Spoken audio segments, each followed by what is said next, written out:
On the night of September 29th, 1903, a local implement dealer named U.G. Griffith was making his way back to Van Meter, Iowa. It was around 1 in the morning. The streets were empty, and Griffith was probably thinking about nothing more than getting home and climbing into bed. But as he walked past the hardware store on Main Street, he noticed something odd. There was a light moving across the top of the building. It wasn't really a lantern or a torch. It actually seemed to be coming from something that was perched up there on the roof. Griffith stopped in the middle of the street and stared up at this thing, and his eyes adjusted, and he can make out what appeared to be a large figure, but it was like 8 feet tall and it was crouched on the edge.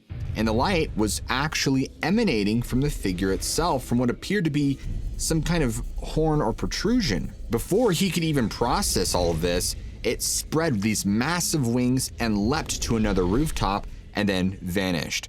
And he's just stood there for a moment, wondering if he just imagined the whole thing. Maybe he was sleep deprived or what. Maybe it was somebody who had played a trick with a lantern. So he decided not to tell anyone because no one's going to believe a story that crazy. The following night, a Dr. A.C. Alcott was sleeping in his office on the second floor of a building also on Main Street. Now, he often stayed late at his practice, and he'd set up a small bed there for nights when he was just too tired to make it back home. And so on this night, he was asleep, and around 2 in the morning, this brilliant light suddenly flooded through his window, and it was so bright that it woke him instantly. He sat up in bed and looked toward the window, and perched there on the ledge outside was something that made no sense. It was this creature, probably 8 or 9 feet tall, enormous bat-like wings, but the strangest part, of course, was the horn that jutted out from its forehead, and it was glowing like a searchlight, but it was just sitting there looking in at him through the glass. And then he noticed the smell. Now, even through the closed window, this overwhelming stench was seeping into his office. It was like sulfur mixed with rotting meat. He was not the kind of man who was easily scared. I mean, he'd been a doctor in Van Meter for years and had seen plenty of strange things. So instead of cowering in his bed, he got up, walked over to his cabinet, pulled out a shotgun, and he loaded it, walked back to the window, threw it open, and this thing on the other side of the window, it just sat there as if taunting him to do something. And so he raised the shotgun, aimed at it point blank at its chest, and pulled the trigger. The blast should have blown the thing clean off the ledge. At that range, the buckshot should have torn right through it, but it didn't flinch. The pellets just bounced off its hide like they were hitting solid rock. The thing tilted its head almost like it was confused by what the doctor had just tried to do, and then it spread its wings and flew off into the night. Dr. Alcott slammed the window shut, locked it, and then barricaded his door. And he spent the rest of the night sitting in a chair with his shotgun across his lap, waiting for the sun to come up. Because of what happened to him and the fact that he was a doctor, so he was a voice of authority, word spread quickly all throughout Van Meter about what he had seen. And remember that this was a small town. There's only like about 1,000 people who live there, and news traveled pretty fast. Some people thought that the doctor had been drinking, and others thought he just had these lucid nightmares, but again, he was well respected and wasn't going to make things up and risk his reputation. That's when U.G. Griffith also came forward and admitted he'd seen the same thing just the night before.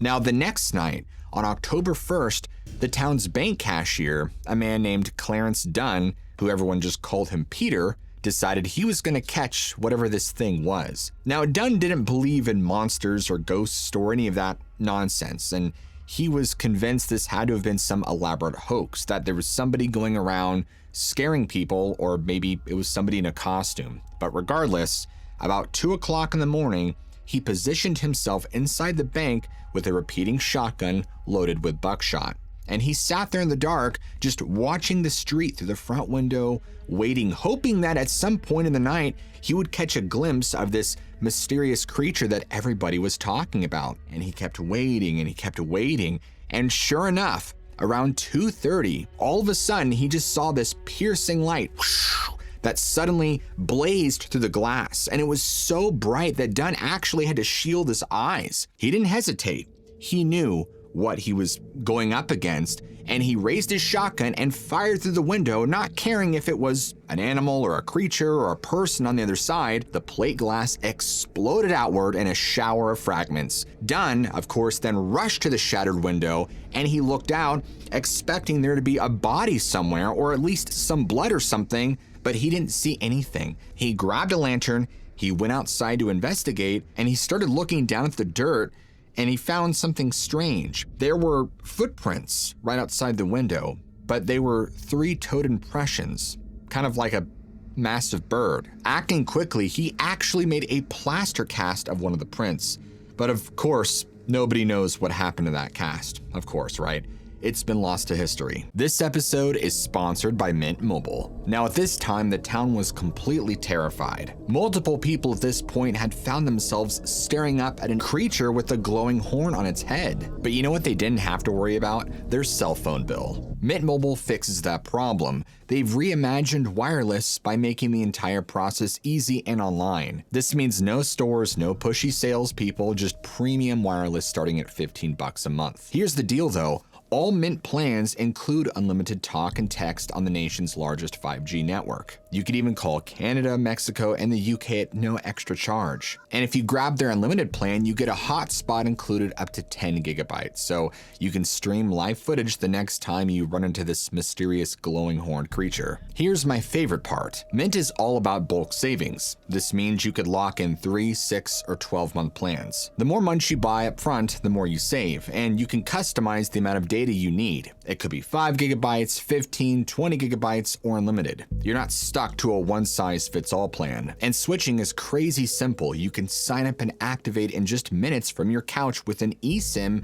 and you keep the same phone number and contacts. That means no hassles, no nonsense, no terrible blurry photographs that look like they're shot on a potato. So if you're ready to save big on your wireless and finally escape those overpriced monthly bills, head to the link below and grab your 3-month introductory plan today. New customers get premium wireless that starts at $15 a month. That's mintmobile.com. Check the link below. That same night, just a couple of hours after Dunn's experience, O.V. White was awakened by a commotion just outside his hardware store. Mr. White lived in an apartment above his shop, and when he looked out his window, he saw something that made him grab his rifle immediately. There was this thing that was perched on top of a telephone pole right outside.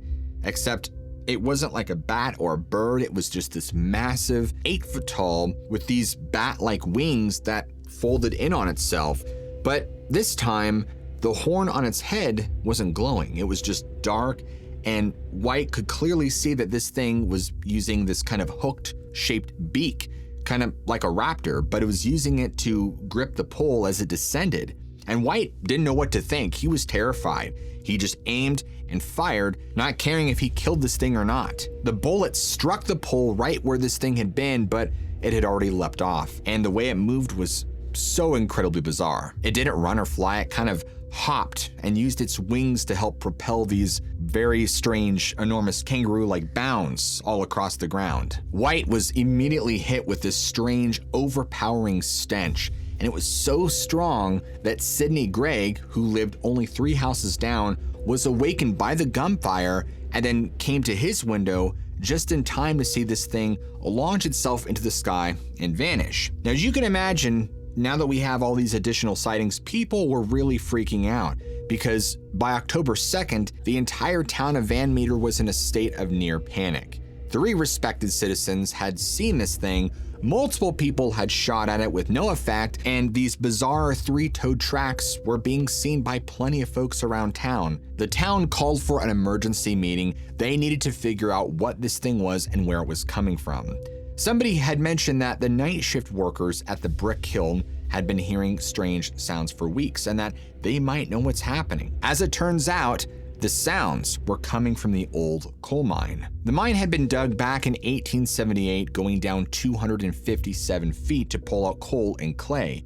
But by 1903, it was mostly abandoned except for the brick-making operation nearby. J.L. Platt Jr., who was foreman of the brick plant, confirmed that his workers had been hearing things, scraping sounds, weird movements, and sometimes what sounded like wings but flapping deep down in the shaft. At this point, the town knew what they had to do. They formed a posse. All the men were armed with rifles and shotguns and torches and pitchforks and whatever light they could gather. And they just marched out there at the mine on the night of October 2nd, and they waited for this thing to show itself. They positioned themselves in a semicircle around the mine entrance, hiding behind equipment and piles of bricks. And they waited for hours and hours. And finally, midnight came and went. And some of them were starting to think that maybe this was all just mass hysteria. They were realizing this was incredibly foolish. They were wasting their time. They decided that they would stick it out and wait until sunrise. Around 1 a.m, all of them heard a noise coming from down in the mine shaft. It was the same sounds many of the coal workers had described: scraping, movement, flapping, but it was getting closer. And all of a sudden, this thing emerged from the mine shaft. It pulled itself up and unfurled these massive wings in the light, and the horn on its head began to glow, and it had these strange little beams of light almost coming off of it. It's hard to describe. Everyone was terrified. They held their breaths, their fingers on the trigger, and they waited for the signal to fire. Something unexpected happened. A second one of these things emerged from the mine shaft behind the first. This one was smaller, maybe a foot or two shorter than the other, but it looked identical. Without another second going by, somebody in the crowd just screamed, "Fire!" Everybody erupted in gunfire, rifles and shotguns and dozens of bullets all aimed at these two things standing there. But just like before, the bullets had no effect. They seemed to strike these things and just bounce off, and the creatures didn't even seem particularly bothered either. They turned almost casually and dropped back down into the mine shaft. They stopped their firing, everybody was stunned, but by then, both creatures suddenly shot out of the mine, airborne this time, circling above the posse, and their horns continued to glow as some of the men below kept trying to shoot at them, but it was pointless. These things were too high and too fast. Just before dawn, both of them dove back down and vanished into the mine, but this time, they did not come back out. Now, as the sun rose on October 3rd, all the men of Van Meter made a decision that they would gather wood, rocks, anything they could find, and they would permanently seal the entrance to that mine. They packed it tight, made sure nothing could get in or out, and the Van Meter visitor, that's what newspapers started calling it, was never seen again. Now, you might just be thinking that this was just a local legend or some tall tale that got blown out of proportion, and, maybe it kind of was, but the story was so sensational that it was picked up by newspapers all across the country. I mean, you had papers in New York City that ran articles about it, the town kept detailed records, and these were all real people. U.G. Griffith, Dr. Alcott, Peter Dunn, O.V. White, you can look them up in historical records. People have tried their best to explain it away or at least theorize what it can be. In fact, the local school principal at the time theorized that it might be some kind of antediluvian creature, which is basically a prehistoric animal that had somehow survived in that mine. So the idea of something flying around Van Meter seemed almost impossible as the creature itself. What makes this story even stranger is that Van Meter wasn't the only place where winged creatures were sighted. The Mothman in West Virginia in the 1960s, the Jersey Devil in 1909, and just a few years ago in 2020, there were several reports of winged creatures near Boone, Iowa. The old mine is still there, still sealed. In 2013, Van Meter started holding an annual visitor festival. They do tours of the sites where the encounters happened, and an episode of Expedition X even investigated using thermal cameras and drones at the mine site, but they didn't find anything. Here's something to think about. The night shift workers at the brick kiln had heard sounds from that mine for weeks before the sighting started. And when these finally emerged, there were two of them, a mated pair possibly, living down in that mine for who knows how long. Whatever those things were, as far as anyone knows, they never got out. On an August evening in 2009, a man from Vinton, Iowa decided to go for a walk through the countryside. He grabbed his MP3 player, slipped on his headphones, and tucked a bottle of water into his pocket before heading out the door. Nothing about this particular evening suggested it would be anything other than a peaceful stroll. The sun was already hanging pretty low as he made his way down the gravel road, and he'd already covered a couple of miles listening to music and enjoying the landscape around him. But as it began to get darker, he figured it was time to turn around and head back home. As he walked back along the same route, he noticed one of his neighbor's dogs barking somewhere up ahead. But the dog sounded like it was agitated, like it had spotted something on the road. But you know, dogs, they bark at everything from rabbits, raccoons, shadows.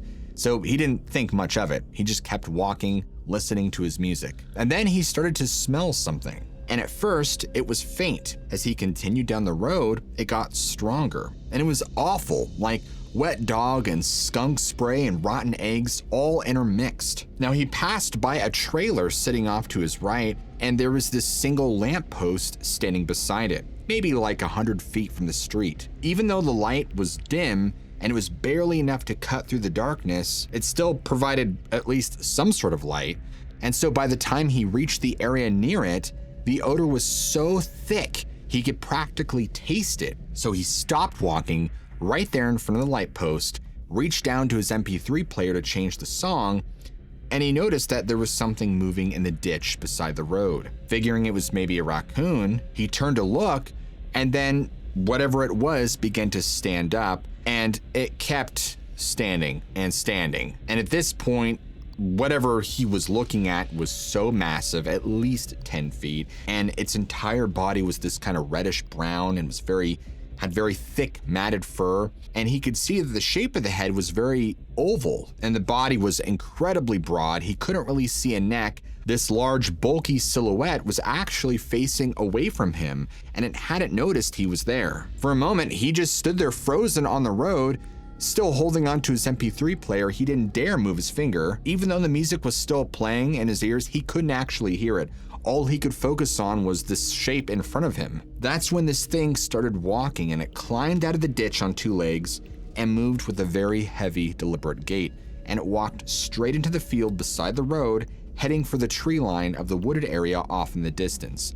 But just before it disappeared, it let out this strange scream that was so different than anything he had ever heard. He was so frightened by this that he turned and ran and sprinted all the way home, not looking back once. But the next morning, he had to go to the grocery store just to pick up a few things. And as he was standing in line at the checkout, he had overheard two of his neighbors talking. This was actually a couple who had lived down the street, and they had woken up to find two of their baby cattle missing. But the strangest part was how they disappeared. The branches on the trees leading to where the cattle had been kept were snapped in half. 3 sapling trees had been completely torn from the ground, roots and all. Unfortunately, whatever it is he saw that night in the ditch will remain a mystery. On a humid afternoon in 1872, a farmer named Peter Mayer was working his plow through the dark Iowa soil near an old Indian burial mound. The blade caught on something hard. Mayer stopped his horses and knelt down to clear whatever stone was blocking his path. But when he pulled the object from the earth and brushed away all the dirt, he saw this wasn't just a stone. It was a carved smoking pipe. And the carving showed what looked like an elephant, trunk, tusks, everything. Mayer stood there in his field, turning the pipe over in his hands. The elephant was unmistakable. 4 legs, a distinctive curved trunk, and even carved ears. But none of this made sense because there weren't any elephants in Iowa. There never had been. He figured maybe the carving was just worn down in a way that made it look like an elephant, because rocks can play tricks on you sometimes. Or maybe somebody was pulling a prank, planting fake artifacts near the burial mounds. People did that kind of thing. Mayer pocketed the pipe and went back to plowing. But that evening, he showed it to his brother-in-law, who happened to know Reverend Jacob Gass. He collected artifacts, studied burial mounds, that sort of thing. And so when he heard about Mayer's pipe, he immediately tried to buy it from Mayer's brother-in-law, but the man wouldn't sell. So he did the next best thing. He examined the pipe carefully with his magnifying glass, measuring every angle and noted every detail. Then he made a plaster casting of it. He took photographs. He wanted to preserve every aspect, because the more he looked at it, the more certain he became. This was an elephant. The tusks were carved right. Somebody had carved this with intimate knowledge of what an elephant actually looked like. He brought his castings and photographs to the Davenport Academy, and a William Pratt, who at the time was the president, called for a special meeting. The members gathered around the long oak table in their meeting room, gas lamps flickering on the walls, passing the photographs from hand to hand, and some of the members thought it was a hoax. End of story. Maybe some traveling showman had seen elephants back east and just carved the pipe as a novelty. It's really not that big of a deal. Others pointed out that it wasn't just simply dismissed. The pipe's style of carving, it looked genuinely old, like really old. One of the other members of the table spoke up, and they'd been thinking about the problem. What if ancient Native Americans had actually seen elephants? Not African or Asian, but mastodons. American elephants that had lived here thousands of years ago. I mean, scientists do speculate that mastodons had once roamed North America, though a small group had survived on some island off Siberia until what they say is 3,600 years ago. But people seeing them in Iowa? I mean, that would completely rewrite history. The Academy voted to document the find officially. They were very careful and scientific about it. They presented the evidence and let readers draw their own conclusions. But more elephant pipes started turning up. In Muscatine County, some German settlers found 2 pipes in a burial mound. One showed a bear, normal enough, but the other was another elephant. Same style of carving, same attention to all the anatomical details. In 1888, Louisa County, another mound, another elephant pipe. That made 3 total, all from different locations, all from these ancient burial sites. The Davenport Academy now possessed the most remarkable collection of pre-Columbian elephant artifacts in the world. But of course, people were split. Some people pushed the mastodon theory hard in journals like American Antiquarian. Ancient peoples must have encountered these creatures, they argued. How else could you explain such accurate carvings? It is preposterous. But the Smithsonian Institution in Washington simply wasn't buying it. Joseph McGuire, writing an official Smithsonian publication about Native American pipes in 1899, barely mentioned the elephant pipes.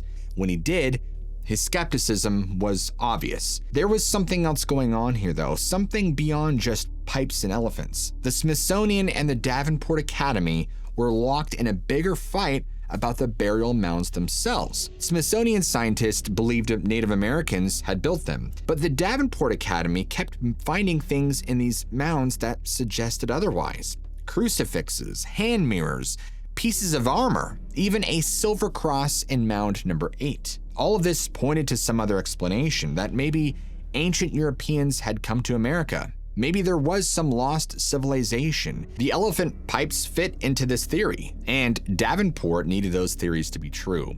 They'd staked their reputation on challenging the Smithsonian's version of American prehistory. Fast forward to 2009, and a science writer named Brian Switek wrote about them. And that article caught the attention of Marshall McCusick, a University of Iowa professor who'd been studying the Davenport Academy for years at this point.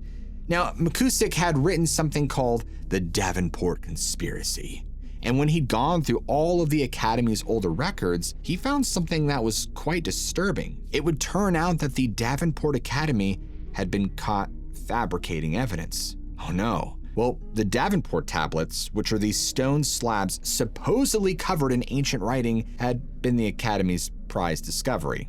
Well, I guess you guys can probably assume that they weren't real. They'd supposedly found them in a mound, documented them, published papers about them, and these tablets prove they said that some advanced civilization had been in Iowa long before Columbus. But McCusick's research revealed what we all suspected. They were fake. That someone had taken regular roofing tiles, carved fake symbols, and then planted them in the mound for the Academy to find. But this wasn't isolated, because during the same time period, all sorts of suspicious artifacts kept turning up in mounds that the Academy investigated. Crucifixes that looked medieval but weren't, armor that seemed ancient but had modern tool marks. The Academy had been so desperate to prove the Smithsonian wrong, to show that Native Americans hadn't built the mounds, that they'd started planting evidence, or at a minimum, they'd been remarkably uncritical about obviously fake artifacts that supported their theories. Which brings us all the way back to Peter Mayr's pipe. Now, Mayr probably didn't fake anything himself.